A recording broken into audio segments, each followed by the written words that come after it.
Welcome to Techzi's top news for February 8th, 2024. Let's get into it. It's election season in Indonesia, which means that the outcome will be deciding the fate of the tech industry.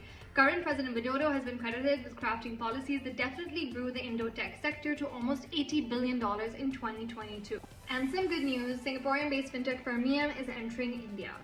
India's large unbanked population and booming digital payments activity has attracted major fintech investment to the region. And Meta's being just a little bit mean. They're cutting off third-party developer access to Facebook groups by disabling the Facebook group APIs within the next 90 days. The API basically allows scheduling and automation of posts in Facebook groups, serving as a very crucial element and tool for marketeers, agencies, as well as developers. And some interesting but kind of alarming news, it seems to be that there's a widening gap in social and political beliefs between men and women in the Gen Z population. Also showing that young women aged between 18 to 29 are embracing more liberal ideologies, while young men are drifting in the opposite direction, and they also want to talk less and less about issues such as sexual harassment as well as gender discrimination. And the reason being the sort of swelling of very anti-feminist podcasters known as manosphere podcasters. That's the term we're using for it. And the first manosphere podcaster that comes into my mind when I read that is Andrew Tate. Fortune does something really fun every year. It conducts an annual survey to find out who the most overrated CEO in America is. And guess what? Elon Musk is turning out to be the most overrated CEO in America twice in a year. And the most underrated, who's won it 8 times straight, is Satya Nadella of Microsoft. Yes, he's doing something right. Apple has never been one to get left behind, and it isn't going to lose the AI race just now. Apple has been secretly acquiring AI startups since 2017. And they're also on a very aggressive talent hunt for AI. So if you're in the business or you're in the field, you should go apply.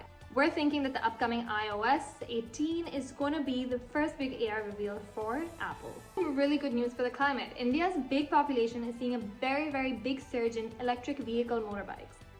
And among all the interest, the electric vehicle startup River just closed a $400 million Series B funding, and Yamaha is one of the biggest investors. Guess who's finally back? Spotify.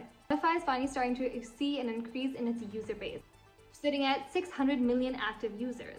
And one of the campaigns that pulled in around 225 million users, Spotify Warped.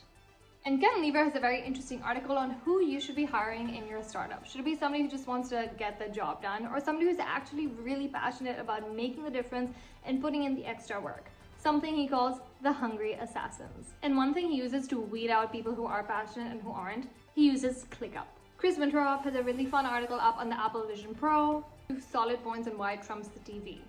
And finally, Derek Tan is encouraging you guys to ask all the questions. He loves asking questions because everybody should be curious. Watching today's tech news from Southeast Asia, please make sure to subscribe to our YouTube channel and give us a follow on TikTok as well. See you guys tomorrow.